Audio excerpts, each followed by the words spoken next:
Welcome to Real World Peaceful Parenting, a podcast for parents that are tired of yelling, threatening, and punishing their kids.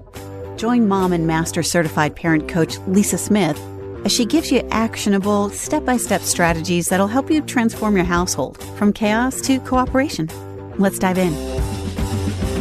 Welcome to today's episode. I know I say this every week, but every week it's 100% true. I am so excited to be with you here today. And I am especially excited today because I am joined by two really amazing humans, women, mamas, Hive members, to have a special conversation. So I am joined today by Lyra and Kate. Both have been in the Hive for quite a while. And Lyra is the mother of 4 boys, 8, 5, 2, and 8 months. And at the other extreme, Kate is the mama of an only child, Mr. 6. And both parents have strong-willed kids. Both Kate and Lyra have been on the podcast before, so they're returning guests. And today we're going to have a robust conversation about showing up as a parent. This conversation started last week in the Hive, in which Lyra was getting some coaching on how to do it all, how to be a super parent with her cape, flying through the air, multitasking, getting multiple things done at the same time. And we had this really interesting conversation, and it resonated with Kate, who also chimed in to say, I'm guilty of this as well, and find myself living in a state of constant overwhelm, overproduction of cortisol, hypervigilance, busyness, overwhelm, and I feel like I'm in survival mode all the time. So I asked Kate and Lyra to join me here today to bring this conversation over to the podcast, because I know you as the listener might be like, girl, preach. I'm right there with you, sisters, brother. And I wanted to have this really important conversation today. So we're going to try to recreate what we discussed and take it even a step further. So let me welcome Kate and Lyra. Thank you both for being here. I'm so honored. Lyra, thank you for being here. I am very honored and excited to be here with you both, you amazing, amazing women. And yes, that conversation, I've been thinking about it on the regular, and I'm excited to see where we take it here. Yes, I'm excited too, Lyra. So thank you from the bottom of my heart. And Kate, thank you as well. I want to welcome you, give you a chance to say hello, and say thank you from the bottom of my heart as well. Hey, everyone. And thank you so much, Lisa, for having me. I'm super excited to be here. I think that this is a very important topic for any parent, mom, dad, or grandparents, or maybe an aunt and uncle who are raising kiddos. It's something that we need to deal with. Yeah, so let's ground ourselves in this. This is fact. Research shows, I want to get both of your reactions. And as the listener, take this in for a minute. Research shows this: 75% of the time you'll ever get to spend with your kids is over by the time they turn 12. And 90% of the time you spend with them is gone by the time they're 18. So here I am, 2 weeks away from getting on an airplane and dropping my kid off at college. And 90% of the time, of the face-to-face time I'm going to spend with him, is done. And every time I'm reminded of this research, it's like the best bucket of water on my head I could possibly have as a parent. And the reminder or the goal is to really ground in this, right? This, I'm sure, is where the saying, the days are long and the years are short, comes from. Because when you're stuck in the middle of, cooking dinner and putting the towels in the dryer and kids tugging at you and the phone is ringing and the kettle is going off, it's hard to remember this because overwhelm, busy, hypervigilance takes over. And it literally feels like survival is the game, right? But then we pull the lens back and we are reminded that by the time they're 18, you've done 90% of the work, of the face-to-face work that you're going to do with these kids. And so really the goal And I wish that when Malcolm was really little, I would have known this, right? The goal is to slow down and be fully present with these kids. That is the job. And I want to say this to get the conversation started. The more years of parent coaching I get under my belt, 15 now in total, here's what I realize. The job isn't, the to-do list isn't all the things and then fit the children in between. The children are the job. Somehow we have to blend the busyness of life in 2023 with showing up and being fully present. And I think the challenge in parenting is so often the to-dos like sit on the floor and play Legos with my kids, or go outside and run around for a few minutes, or read a book to them, or listen compassionately to their worries. These are invisible to-dos that we don't put on the to-do list like we do the job tasks, pay the taxes, make the meals, do the laundry. Oh yeah, I've got to call the air conditioning repairman. I've got to get this scheduled. The light came on in the car. I've got to get it in, right? Those end up on the to-do list literally. But what doesn't get on the to-do list are all the invisible to-dos, like show up and be fully present for 10 minutes. Put the phone down, right? There, because Instagram is calling. Scroll, scroll, scroll, scroll. Get back to people. See what's going on. Check in on whose birthday it is. And then the invisible to-dos sort of get squished in between, which then creates overwhelm, busyness, stress. We get triggered. We feel hypervigilant, and we're in survival mode. So, Lyra, tell me what passes through your brain when I say all that. Yes. When I learned this recently, when we were having our initial conversation, that the majority of this time is over, when they're teenagers, basically, when they become preteens, it really shook me and reframed in my mind what it is that I'm doing. And I know Kate and I both are at a similar point in our life where my job, what I defined as my primary responsibility up until a few months ago, before Walter was born, looked very different. I worked in a corporate job the majority of my time. And then my kids and parenting fit into that. I homeschooled them. I was still trying to start a homestead, and I was still somewhere in between meeting with my husband periodically to say hello. It was very structured and scheduled. And when Walter was born, we really came to a shift in our lives. And Kate, I know you'll speak to this too, that we're kind of shifted in what we were doing to where I am now staying at home with the kids and have left the corporate world for an indefinite amount of time. And now my primary job, Lisa, that I've been trying to sort out with you and in the Hive and with this wonderful community, is parenting and raising these four amazing human beings. And that template of what worked in corporate America, the to-do list and the agendas and the meeting, and we're going to tick this off, I have tried unconsciously, now somewhat consciously, to fit that paradigm into raising them. And they are not having it. Thankfully, they're not having it in that way. And they're teaching me what my job means and how to do it well. And like you said, I might have a list of 5 things to do, and I'm, to accomplish that day. And what might come up is the older two are having an argument, and I need to stop and sit with them and guide them through how to learn negotiation skills and conflict resolution skills. And that is way more important than folding the laundry and calling the tax guy back in that moment. Mm-hmm.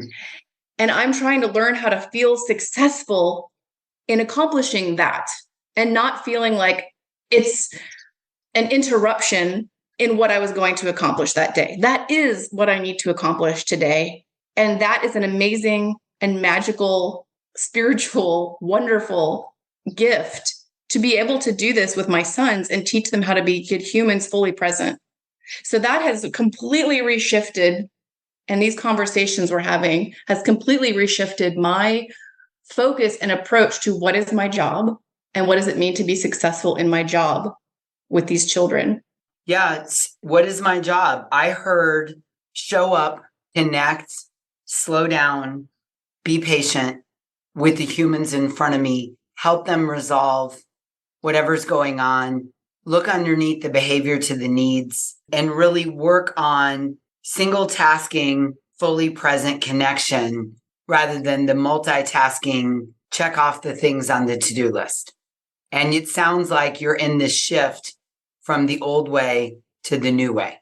Yes, exactly. And Kate, I know you're going to second me on this, and can I get a hallelujah? But we are very much a type A personality. Well, I'm a recovering type A, but that's part of who I am. So I expect a lot of myself because I came from a world of high achievement with success metrics, performance reviews, projects with milestones. So I expect a lot of myself and of my family in this new role. And that is where the coaching and the conversations we've been having is to help me redefine that, to fit that into this new model to where I still feel successful. I can still have my milestones, but it looks a lot different. And Kate, if you want to, I know you're going through a similar shift in your life, if you want to speak to that as well.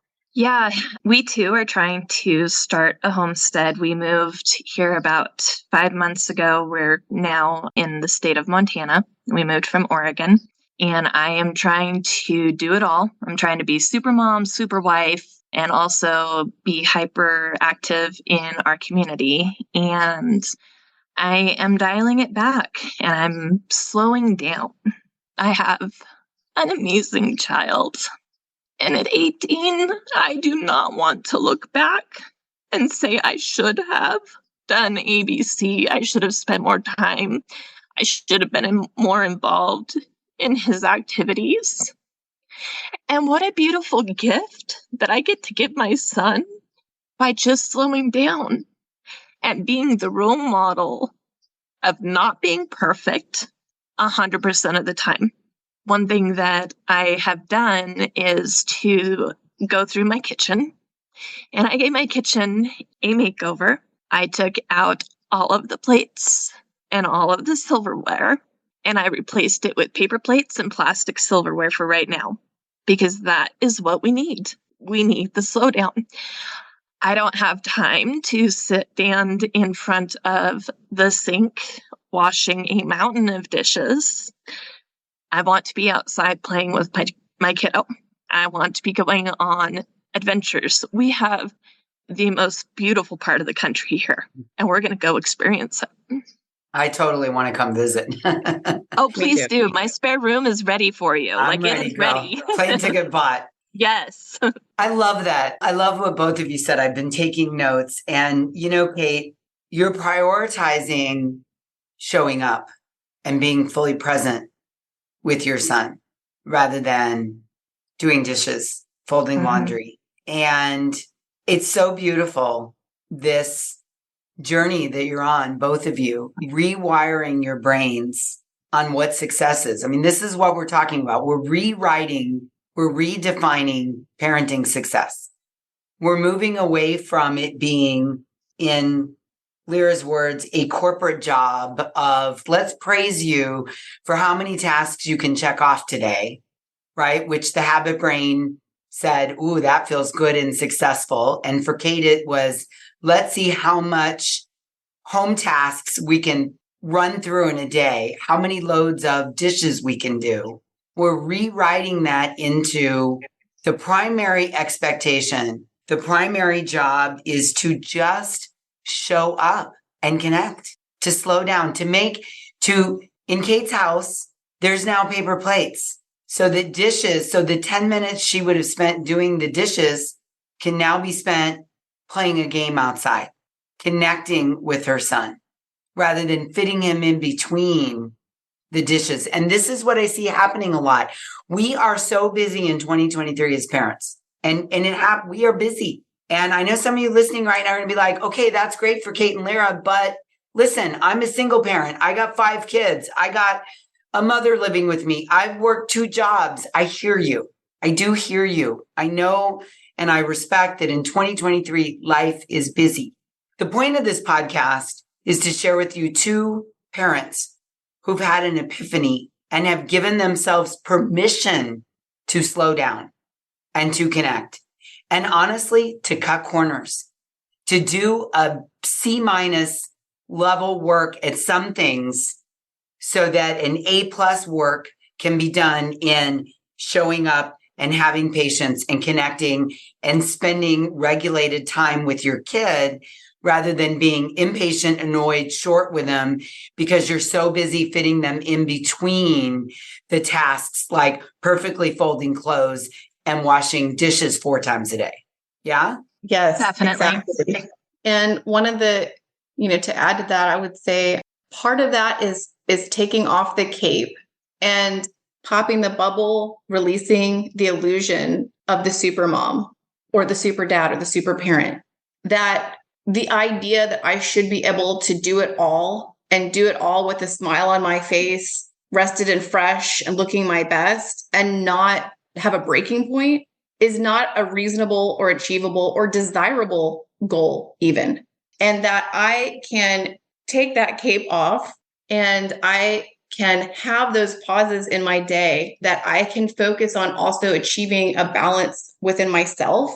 So learning how to regulate myself better so that I show up and how that is absolutely important. That's one of my new success metrics, just to give some tangible examples, for everyone. One of my success metrics that you've helped me with, Lisa, is to take a pause every day, even if it's just 10 minutes, to meditate, to rest, to reflect, to just be still by myself for 10 minutes.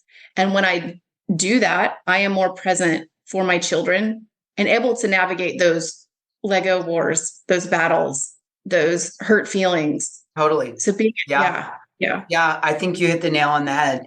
Taking the cape off, it takes courage. It takes walking away from the habit brain, because what a lot of us parents want to do in 2023 is, while the kid is finally resting or napping or on a play date or engaged in watching Coco Melon for half an hour, we then think the job is to run around and do the 87 things. And I would argue, I know, Kate, you're going to speak to this. I know you've got some real world experience with this. I would argue that in those moments, the job is to rest.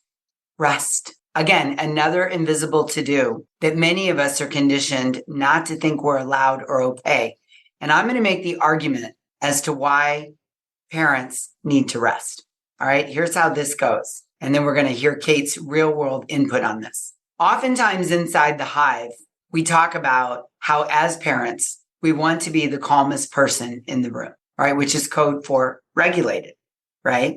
The calmest person in the room is the most powerful leader in the room. And when our nervous system is regulated and grounded, we think clearer, we feel deeper, we're able to serve, connect, come up with solutions, have empathetic listening, all the tools that we talk about. So what does it take to be the calmest person in the room while parenting? Rest.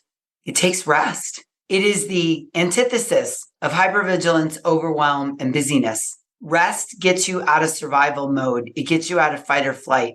It downregulates the nervous system. It works the cortisol out of the body so that you can show up and connect. And Kate, I think you've had some real world experience with that in the last few days. So take us through that. Yeah, I have had a couple epiphanies over the last couple days. I have started meditating, I'd say the last 4 or 5 days. I am still very lucky. My kiddo naps. And so when he is napping, I rest. Sometimes I nap. Sometimes I just have my half hour of meditation. And then I get up. And if there are present tasks that, I do need to accomplish and it's easier to do when the house is quiet, I will do 1 or 2 of them. I don't do the 10 million that I have on my invisible checklist. I pick 1 or 2. And then I go and I rest again. And I am finding that when my husband drags in at 7:30 in the evening, that I am more regulated. I'm able to show up for both him and our son, where previously it is daddy comes home, great, love you, hi, here's your son. Yes, you've worked a hard job all day, but he's yours, I'm out. And things have really, slowly, they are becoming more calm. Last night, Mr. Six had a storm. He had many storms last night, but this one particular, I had mentioned to Daddy what time it was because Daddy likes to do bedtime. and Mr. Six stormed to his room and, in classic fashion, slammed the door. And I just sat there. I didn't get up. I didn't go after him. I just sat there. And I took some deep breaths while my husband was having his feelings about the whole thing. And I didn't respond. I just sat there and breathed my way through it. And when I felt like I could go in and have a conversation without exacerbating the storm further, I found out that my son is not necessarily angry when he storms. He let me know last night in his 6-year-old way that he is trying to get daddy's attention. And that was just such a huge light bulb moment for me of, oh, maybe he isn't this angry little kiddo that I'm seeing. There is a deeper need here. So what I hear is last night, because you rested, you were able to be the calmest person in the room. And son and husband were able to borrow that calm energy from you, or said another way, you came in the room regulated because of the rest. And then they were able to co-regulate beside you. Absolutely. That is correct. Yes. And prior to trying this whole resting thing, you probably wouldn't have been regulated. That is correct. For the last year, I realized that I have been living in such a high state of fight or flight just due to some things that have happened in our life that are not favorable. Let's put it that way. And with resting, my body is very slowly starting to come out of that. And I'm so excited to see how things are going to shift as I keep resting and letting my body heal. Totally. Now, let's talk about the most important part of this podcast for our listeners. Let me just be honest with y'all. No one is going to ring your doorbell and give you permission to rest. Your co-parent, your kids, your boss, your mother-in-law, the nanny, the sister, no one is going to give you permission to rest. You're going to need to carve it out. You're going to need to be brave.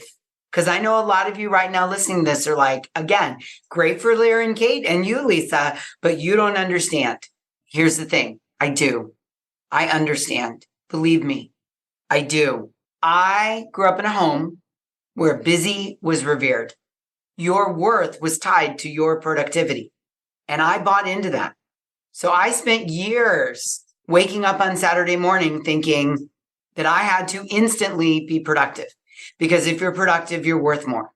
I have since given myself permission to rest as preventative medicine, as an investment in being the calmest person in the room, which I personally desire to be and love to be. But here's the thing. No one's going to come and give you permission. You have to take it. And sometimes it's 5 minutes. It's sitting in the car in the driveway, listening to a meditation for 5 minutes before going in the house. It's taking 5 minutes to lay down on the bed after you've changed your clothes.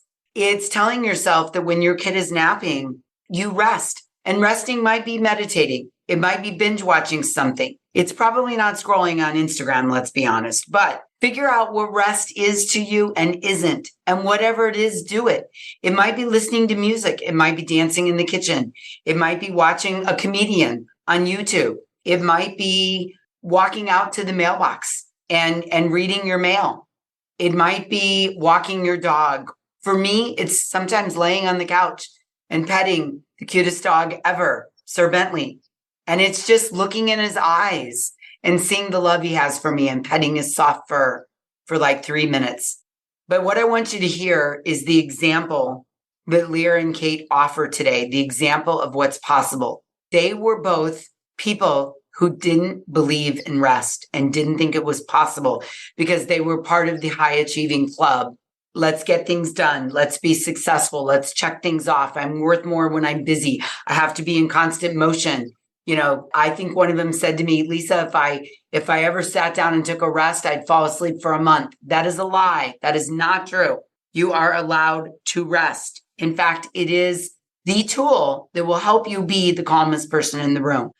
You have to grant yourself permission to rest. And sometimes it starts in small little increments and you have to build the rest muscle. but you have to grant yourself permission. Yes? Absolutely. Right now, I find myself highly uncomfortable when I am resting, but I do remind myself actively that this is allowed. I am a better parent when I am fully rested. I show up differently. Yeah. And I like that you said that. I want to reinforce that. It is uncomfortable in the beginning. And it's not uncomfortable because you don't know how to do it or it's wrong. It's uncomfortable because your habit brain isn't in the habit of resting. And sometimes, depending on what your past has been like, rest brings up a lot of big negative emotions. I agree with that. For me, I have this imaginary little voice in the back of my head, and it sounds just like certain people from my past. You're lazy, you're spoiled. And I actively tell that voice to hush up and go take a seat. And then I get back to my relaxing.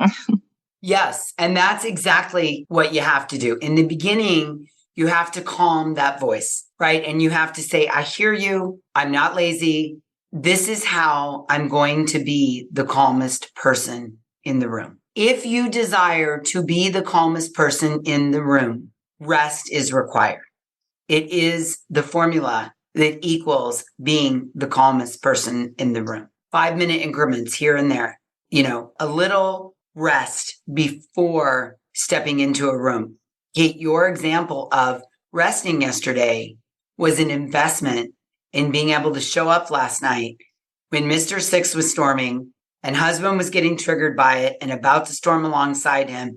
And you were able to come in the room and not only help everybody regulate, but then scuba dive down to the feelings and needs and realize that it wasn't that your son was being difficult or disrespectful or selfish or a problem, that he's craving something from dad that he's not getting. And that allowed you to see that. And today you can have a calm, regulated conversation with your husband about that. And the rest led to that. Completely agree with that. Yes. Yes.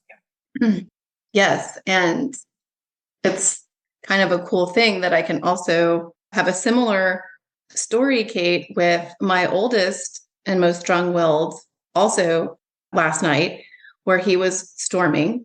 And because I had taken the day, so we had a very busy Monday and Tuesday. And what I've also started to do is to think forward and build into my not just day, but my week. Okay, if I have a very busy 2 days here, I need to make sure I do not schedule anything on Wednesday. And that is a new thing for me in taking that template of I like to schedule and structure. I need to structure that in to have a rest day. And I need to ignore that voice, Kate, that is also in my head. We have similar voice paradigms in our head to tell them to take a back seat and take that day off. And because I did, and I had 2 periods of rest yesterday because it had been so strenuous the beginning of the week, my son was also exhausted. And I was able to check in with him when he was completely storming at the end of the day.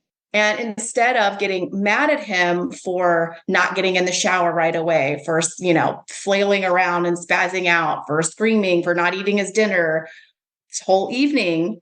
And I was able to communicate that also with my husband, like, hey, yeah, he's really exhausted and wiped out too. And he was able to articulate to me because he trusted me enough, because I had been regulated through resting for the day, to say, Mommy, I'm really tired. I'm just not feeling right today.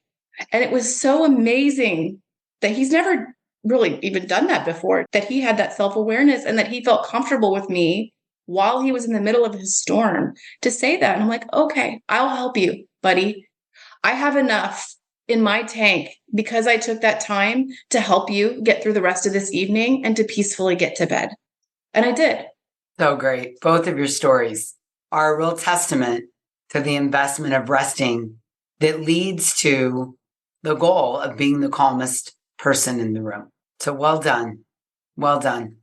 All right. So there you have it. There's the argument for slowing down, for putting the invisible to-dos on the to-do list, for connecting with our kids as the primary job. for shifting our expectation from doing to just showing up, which leads to connection. The other person feels seen, heard, and valued. It increases patience. It allows you to be the calmest person in the room.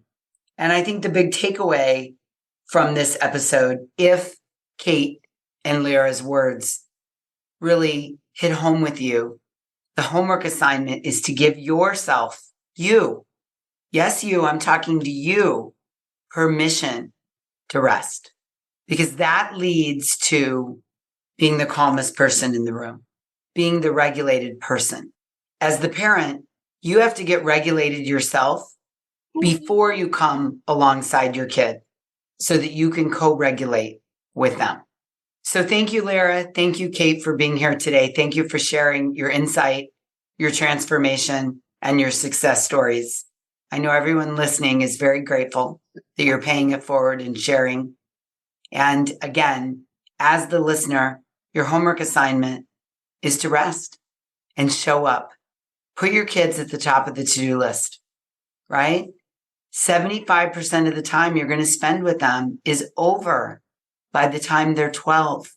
And 90% of the time you're going to spend with them is gone by the time they're 18. The towels and the cooking and the dishes and the mowing the lawn and the weeds will be there. But 90% of the time will be gone. And I will just share with you, listener, I am feeling this to the brim with my son that we're about to get on an airplane and drop him off at his first year of college.